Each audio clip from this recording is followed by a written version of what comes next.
जो लोग उधार रकम वापस नहीं करते उन लोगों का कुरान और सुन्नत की रोशनी में क्या हुक्म है? जहन्नमी है जी, सीधी सी बात है। सही मुस्लिम में हदीस है कि कर्ज एक ऐसी चीज है जो शहीद का भी माफ नहीं होता।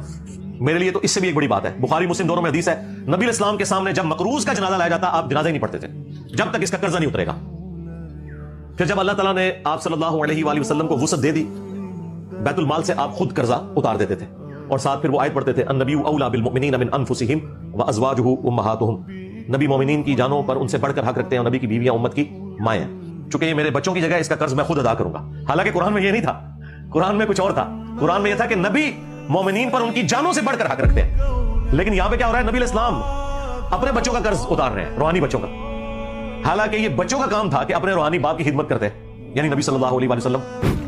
तो देख लें, इस पे मैं अर्ज करता हूं, हमारा पीर वो है जो अपने मुरीदों को खिलाता था, और तुम्हारे पीर वो हैं जो ना तुम्हारा माल छोड़ते हैं, ना इज्जत छोड़ते हैं, ना दौलत छोड़ते हैं।